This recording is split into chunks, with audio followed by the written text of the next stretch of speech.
창세기 15장 12절부터 17절, 구약 18쪽 같이 읽겠습니다. 해질 때에 아브라함에게 깊은 잠이 임하고 큰 흑암과 두려움이 그에게 임하였더니 여호와께서 아브라함에게 이르시되 너는 반드시 알라. 내 자손이 이방에서 객이 되어 그들을 섬기겠고 그들은 400년 동안 내 자손을 괴롭히리니 그들이 섬기는 나라를 내가 징벌할지며 그 후에 내 자손이 큰 재물을 이끌고 나오리라. 너는 장수하다가 평안히 조상에게로 돌아가 장사될 것이요 내 자손은 4대 만에 이 땅으로 돌아오리니 이는 아모리 족속의 죄악이 아직 가득 차지 아니함이니라 하시더니 해가 져서 어두울 때에 연기 나는 화로가 보이며 타는 횃불이 쪼갠 고기 사이로 지나더라. 아멘. 홀로 걸어가신 길, 홀로 걸어가신 길이라는 제목으로 말씀 전하겠습니다. 약속을 했습니다. 약속을 지키지 않으면 어떻죠? 마음이 불편하고 힘들지요. 약속을 기억하지 못해서 지키지 못했다라고 하면 야속한 마음도 듭니다. 쉽게 말하면 속상하지요. 그래서 약속을 할 때 약속을 꼭 지킬 수밖에 없도록 조건을 넣습니다. 책임지는 조항을 넣지요. 대개는 뭘로? 옵션, 조항을 넣지요. 약속을 지키지 않으면 벌금을 내는 조항을 넣습니다. 값을 치르게 합니다. 제 아이들이 이제는 청년 중반이 되는데 20대 중반인데 초등학교 다닐 때입니다. 그때는 제가 전도사였는데 서울에 있는 교회를 섬길 때였어요. 집에서 교회까지는 1시간 정도 걸렸습니다. 9시 예배가 있고 또 예배를 준비하려면 30분 전에는 가야 돼요. 그래서 8시 반까지는 도착을 해야 합니다. 그러면 1시간 걸리니까 집에서 몇 시에 출발을 해야 돼요? 7시 30분에는 아무리 못해도 출발을 해야 합니다. 근데 매번 늦는 거예요. 누가 늦을 것 같아요? 아이들이 늦어요? 아니면 사모가 늦어요? 매번 보니까 사모가 늦어. 맨날 늦어. 그래서 왜 늦는가 가만히 봤어요. 보니까 아이들 씻기고 아이들 밥 먹이고 옷 입히고 딸아이 머리 따주고 머리 다듬어주고 이러느라고 늦는 거죠. 그 다음 뭐예요? 그 다음에 자기 씻고 분칠하고 그리고 준비해서 나오는 겁니다. 그래서 항상 겉으로 볼 때는 엄마가 맨날 늦어. 근데 왜 늦는 거예요? 아이들 때문에 늦는 거지요. 그래서 규칙을 정했습니다. 아무리 그래도 예배를 늦을 수가 없으니까 규칙을 정하자. 그래서 이렇게 정했어요. 자, 7시 30분이 딱 되었을 때 현관 바깥에 나가 있기. 그럼 바로 출발할 수 있잖아요. 그런데 7시 30분이 딱 되었을 때 30분 초가 딱 넘어갔을 때 그때도 집 안에 있으면 그 사람이 벌금을 내는 거다.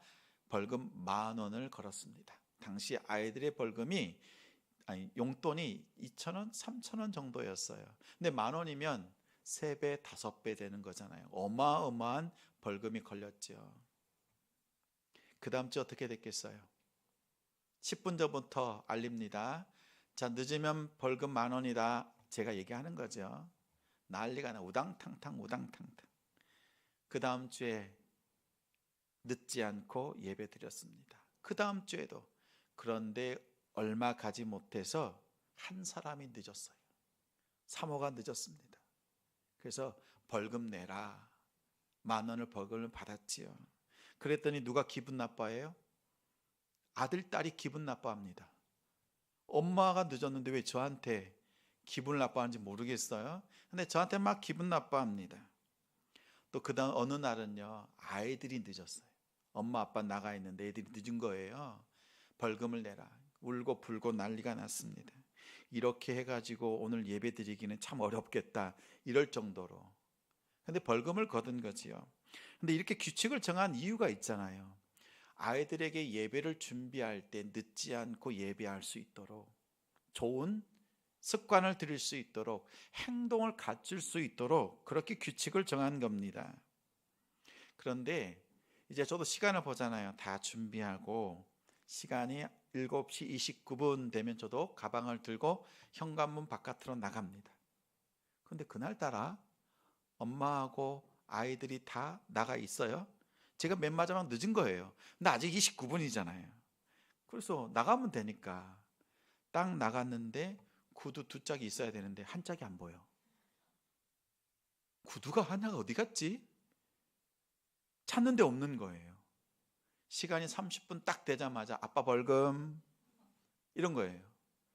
아빠 그 구두 저쪽에 있을 건데 숨겨 넣은 거죠. 왜요? 아빠를 꼴등시키려고, 벌금 먹이려고. 그리고 이제 교회를 가는데 제가 얼마나 기쁘든지요. 벌금을 내고도 행복한 건 그날 처음이었어요. 근데 그 다음날 아이들이 늦잖아요. 그러면 오늘 보니까 29분 되면 나가는데 차키가 없네. 오늘은 차키를 또 숨겨 놓은 거예요. 결국 제가 늦어요. 그러면 거의 매주마다 제가 벌금을 내고 또 벌금을 냈던 기억이 있습니다. 그래서 저금통 안에 수십만 원이 쌓였는데 대부분 누가 낸 거예요? 제가 낸 거예요.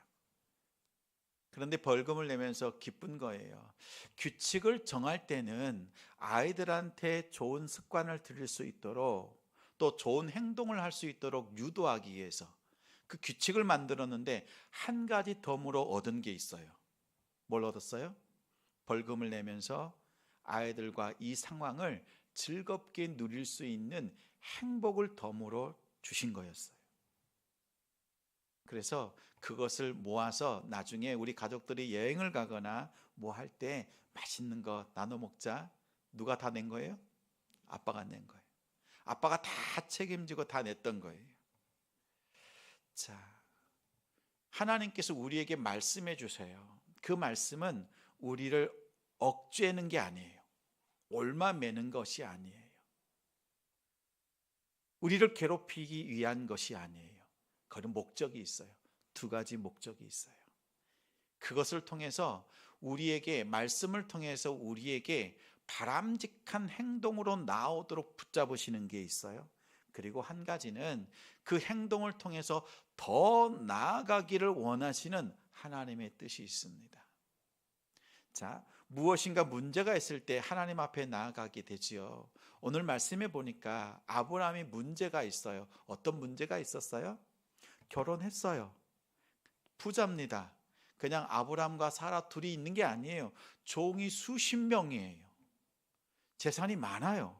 한 부족의 족장이란 말이에요. 근데 그에게 없는 것이 하나가 있는데 뭐가 없었어요? 자녀가 없어요. 그래서 늘 슬픔입니다. 아픔이에요. 근데 하나님께서 약속해 주셨어요. 말씀해 주셨어요. 내 자녀가 하늘의 별처럼 많을 것이다. 바닷가에 모래처럼 많을 것이다. 근데 현실에 와 딱 들여다 보면 자녀가 있어요? 없어요? 없어요. 그래서 종 중에 지혜로운 종 엘리에셀이 나의 후계자입니까? 아니다. 너의 씨를 통해서 사라의 몸을 통해서 태어날 자가 후계자라고 말씀합니다. 그런데 하나님께서요 그렇게 말씀해 주시지만 이 아브라함은 그것이 해결되지 않아요. 자녀가 없는 것 때문에. 그래서 하나님께 간절히 구하는 거죠. 하나님, 내가 원하는 것 아시지요? 하나님도 이미 알고 계세요. 아브라함의 상황을 잘 아십니다. 우리가 하나님께 기도하지 않아도 하나님은 여러분의 상황 알아요, 몰라요? 너무 잘 아세요. 여러분이 간절히 원하는 것이 무엇인지도 하나님은 너무나 잘 알고 계세요. 그런데 아브라함이 그 약속을 받고도 그 마음에 차지 않습니다. 그래서 그 현실 앞에서 하나님 앞에 이렇게 말하는 거죠. 하나님께서 응답해 주시고 약속해 주신 것, 들려주신 것, 말씀으로 확증을 주신 것 알겠습니다. 그런데 아직 내 삶 속에는 아무것도 변하지 않고 있습니다. 하나님 약조해 주세요.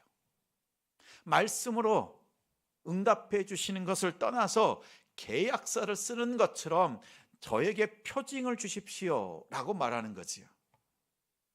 그래서 하나님께서 말씀합니다. 양과 염소를 잡아라. 희생 제물을 잡아라. 그리고 쪼개라.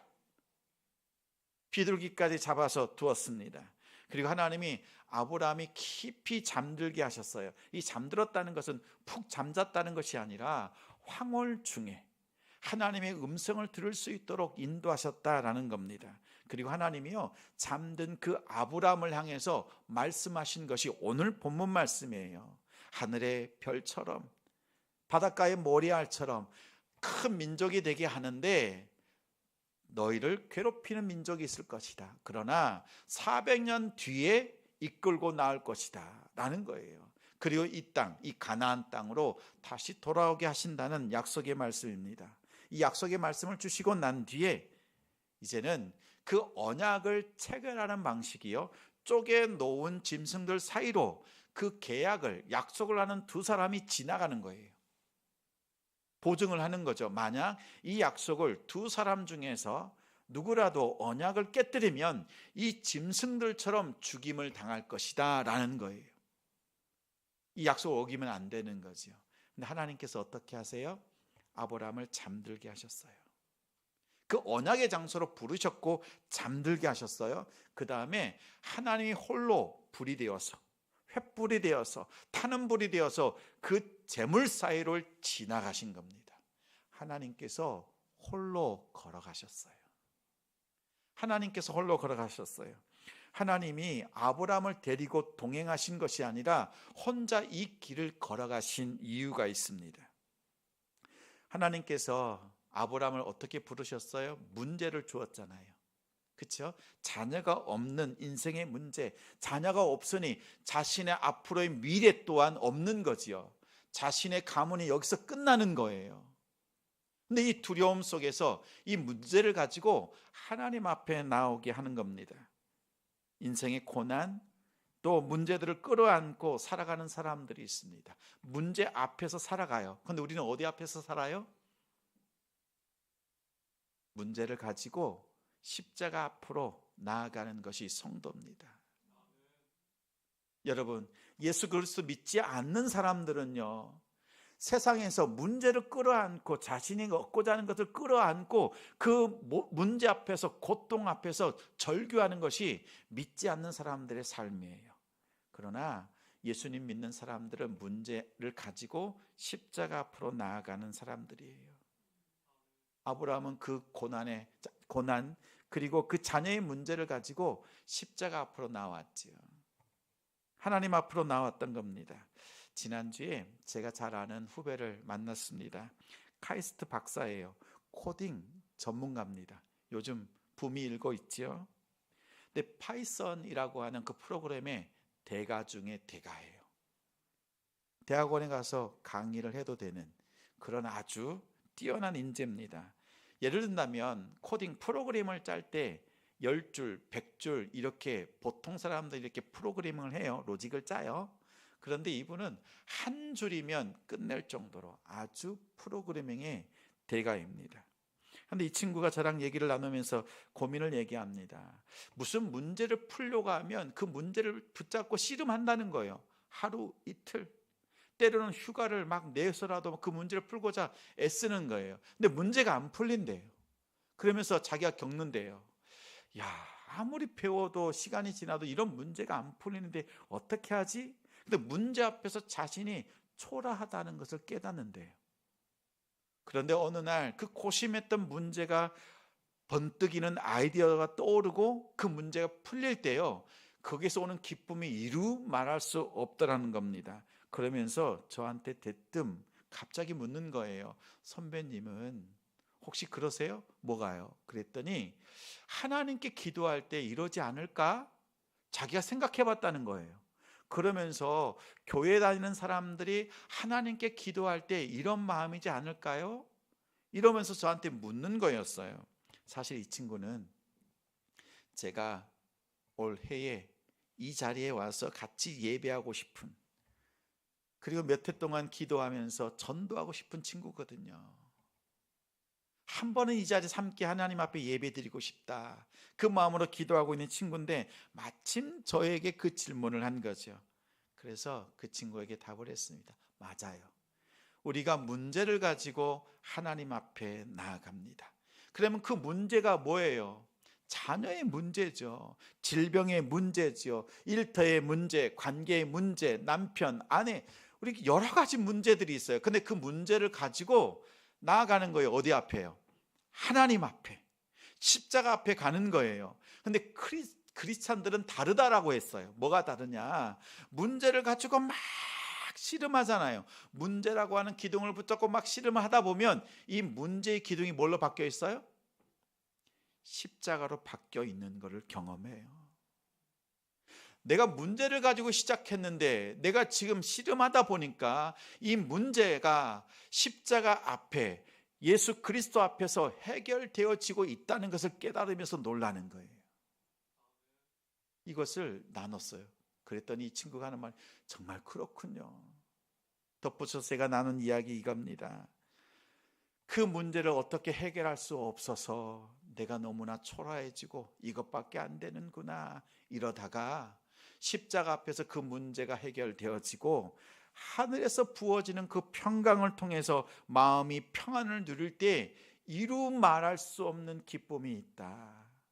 형제가 누렸던 그 문제가 풀렸을 때 누렸던 그 기쁨과는 비할 수 없는 더 큰 기쁨을 누리고 있다. 이런 이야기를 했습니다. 그러면서 고민이 된다라고 했어요. 어떤 고민이요? 그러한 초라한 나를 위해서 왜 예수님이 죽으셨는가? 이렇게 더러운 나를 위해서 예수님이 죽으셨다는 것이 이해가 되지 않는다. 이런 이야기를 나누었어요. 기회를 살피고 있습니다. 가장 좋은 때에 그리고 곧 복음을 전하는 기회를 주실 줄 믿습니다. 자, 우리는요 문제를 가지고 하나님 앞에 나아가는 존재들이에요. 아브라함에게 문제가 있었어요. 자녀의 문제, 가정의 문제. 근데 그 문제를 가지고 나아가는 겁니다. 그런데 저는 많이 보았어요. 우리 성도들 문제가 왔을 때 하나님 앞에 나아갑니다. 근데 십자가 앞에 가요. 그러면 기도하면 하나님께서 우리의 마음의 말씀으로 더딥혀 주시고 채워주시고 성령 충만케 하셔서 십자가에서 그 평강과 은혜를 누리게 하세요. 그런데 많은 성도들이 여기서 만족하고 끝내요. 저는 우리 성도들이 여기서 만족하고 끝내는 것이 아니라 한 걸음 더 나아가야 될 곳이 있다는 것을 분명히 말씀드리고 싶어요. 오늘 17절 말씀 같이 읽겠습니다. 함께 읽어요. 해가 져서 어두울 때에 연기 나는 화로가 보이며 타는 횃불이 쪼갠 고기 사이로 지나더라. 언약을 하실 때 하나님께서 아브라함을 잠깐 두시고 홀로 지나가셨단 말이에요. 그렇죠? 그래서 이 모든 이 언약이, 이 약속이 누구로부터 시작되었어요?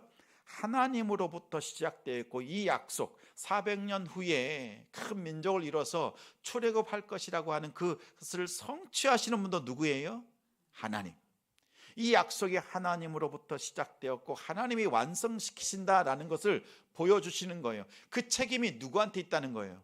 하나님께 있다는 거예요. 이 일이 만약 어그러진다면 나에게 하나님께 책임이 있다는 것을 보여주시는 겁니다. 그러면 아브라함이 해야 될 거는 뭐예요?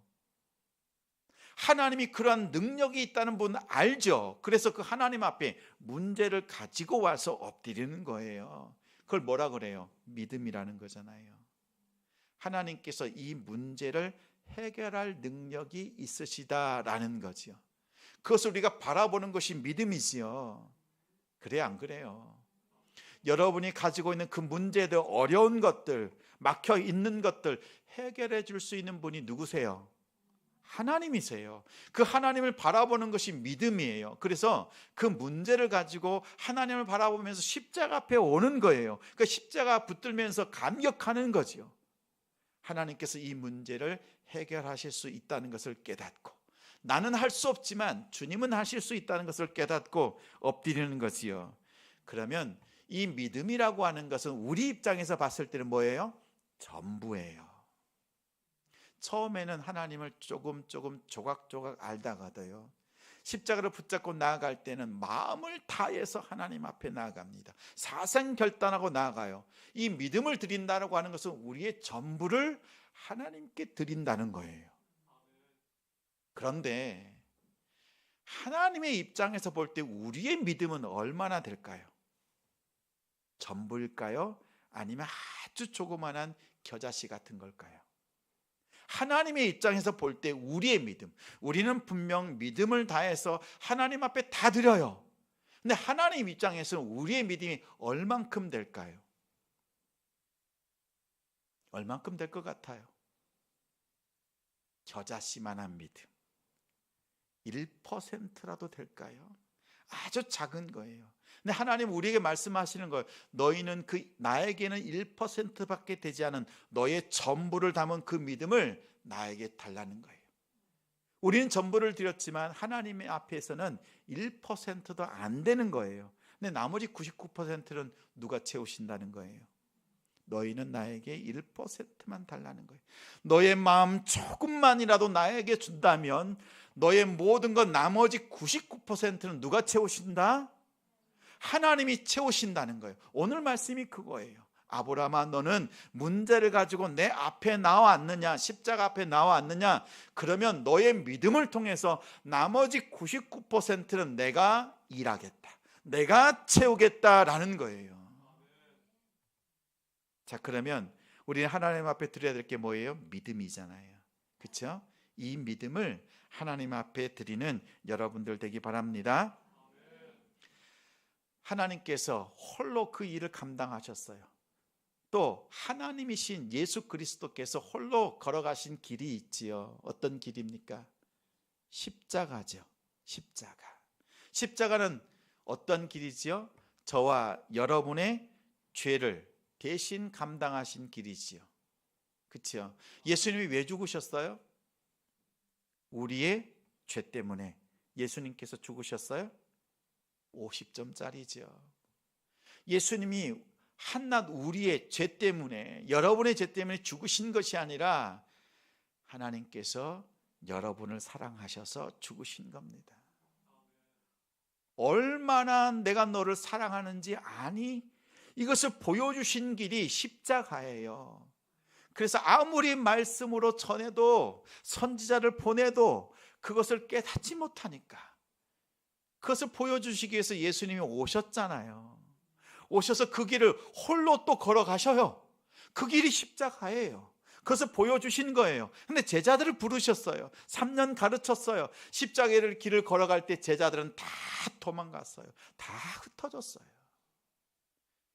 역시나 하나님의 아들이신 예수님께서 홀로 그 십자가의 길을 걸으셨습니다. 유대인들은 생각합니다. 나무 십자가에 죽는다? 그것은요, 신명기 21장 23절에 나무에 달린 자마다 하나님께 저주받은 자라는 말씀이 있어요.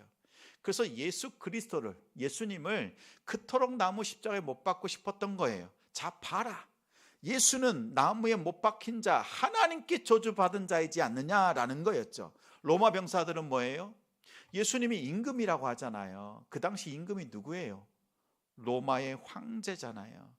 황제만이 주가 되시고 또 하나님의 아들이라고 칭송하는 때였는데, 예수님이 황제보다 더 큰 하나님의 아들이라고 하니까 배반자, 반역자, 그보다 큰 죄가 없죠. 그래서 로마의 입장에서도 십자가에 예수를 달아 죽여야 될 명분이 있고, 유대인들의 입장에서도 그 일이 맞습니다. 저주받은 자라는 것을 보여줘야 되는 거지요.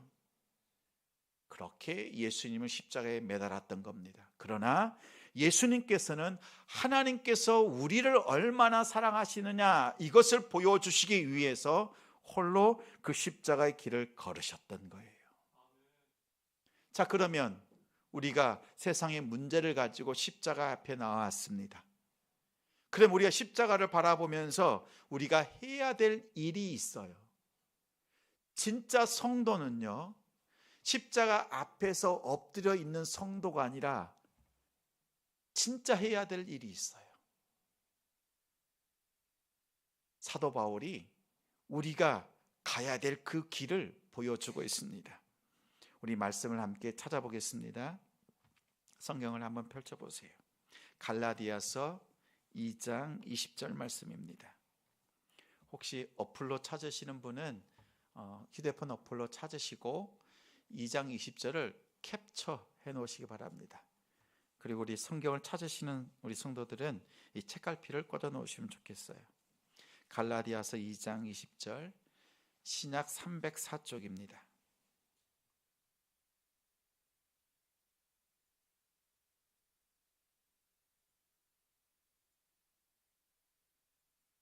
갈라디아서 2장 20절 304쪽. 네. 다 찾으신 줄 알고 우리 함께 읽겠습니다. 내가 그리스도와 함께 십자가에 못 박혔나니 그런즉 이제는 내가 사는 것이 아니요 오직 내 안에 그리스도께서 사시는 것이라. 이제 내가 육체 가운데 사는 것은 나를 사랑하사 나를 위하여 자기 자신을 버리신 하나님의 아들을 믿는 믿음 안에서 사는 것이라. 사도 바울은 예수님을 만난 사람입니다. 율법을 위해서 열심을 내었습니다. 율법을 통해서 반듯한 믿음의 생활이 무엇인지를 보여주고 싶었습니다. 그것이 자신의 사명이었지요. 근데 사도 바울이 예수님을 만나고 난 뒤에 완전히 바뀌었어요. 자신의 문제를 가지고 십자가 앞에 나와서 엎드리는 것으로만 끝나지 않아요. 뭐라고 고백하고 있어요? 예수님께서 나의 죄를 대신하여 십자가에 죽으셨다라고 고백하는 데 만족하지 않아요. 어떤 고백까지 나아가요? 내가 그리스도와 함께 십자가에 못 박혔다라고 합니다. 여러분, 여기 차이가 있어요. 일반적인 성도, 많은 성도들이요, 문제가 있잖아요. 예수 믿지 않는 사람은 어디 앞에 있다고요? 문제 앞에, 고통 앞에, 인생의 고통 앞에 있어요. 거기서 인생이 끝나요. 그러나 일반적인 대부분의 성도들은 문제를 가지고 하나님 앞에, 십자가 앞에 와요. 그리고 기도합니다. 응답받습니다. 마음의 평강이 부어져요. 그래서 넉넉히 이길 것 같아요. 그래서 십자가를 바라보는 인생으로 살아가요. 근데 바울은 거기에서 멈추지 말라는 거예요. 예수님께서 걸어가신 그 십자가를 바라보는 인생이 아니라 예수님이 걸어가신 그 십자가에 같이 못 박히는 인생으로 살아라. 여러분, 그동안 어떻게 우리의 믿음 생활했어요? 십자가 붙들고 정말 주님 앞에 간절히 믿음 드리는 삶으로 살았잖아요. 우리 마음에 은혜와 평강도 있어요. 그런데 또다시 되돌아가고 또다시 넘어지는 이유가 뭐예요? 십자가를 바라보았을 뿐, 그분이 걸어가신 그 길을 바라보았을 뿐, 그 길에 들어가지 않아요. 바울은 얘기합니다.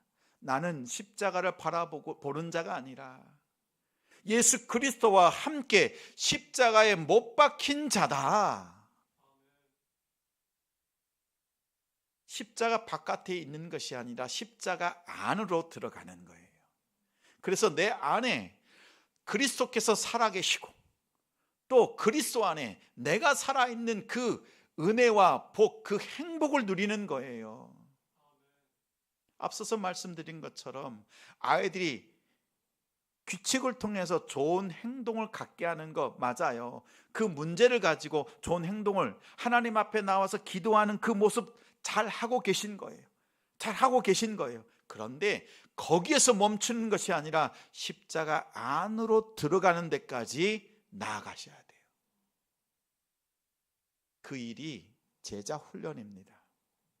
1년 동안 훈련하고 고생하는 것이 왜 뭐 하는 거예요? 말씀이 있는 것 알죠? 기도 알지요? 그런데 그동안 십자가만 바라보면서 신앙생활 했어요. 그런데 그 고난과 그 아픔 속으로 뛰어 들어가는 것이 예수의 제자거든요.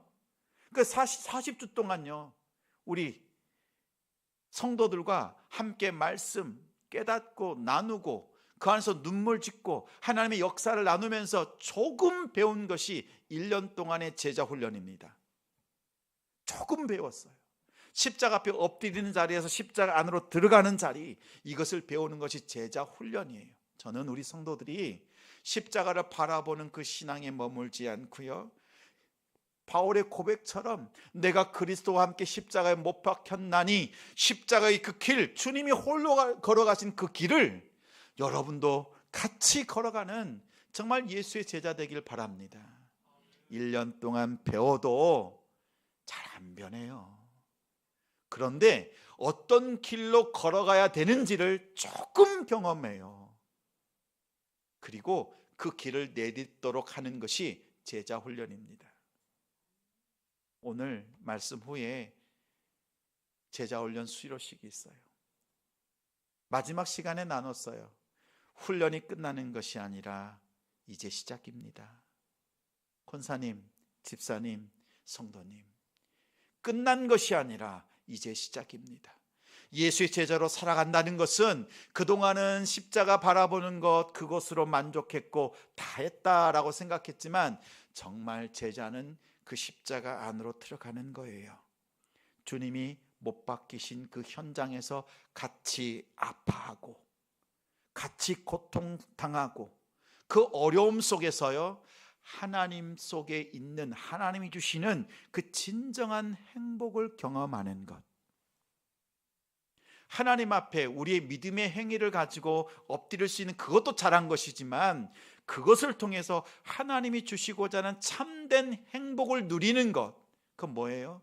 그리스도가 내 안에 사시고 내가 그리스도 안에 거하면서 하나님과 깊은 사귐 속에서 살아가는 거잖아요. 그 행복을 누리는 성도가 되는 겁니다. 저는 우리 성도들이 오늘 예배를 드리면서 그 자리까지 들어가길 바라요. 훈련 받을 때 자원하셔야 되겠죠? 이때 아멘을 해야 되는데,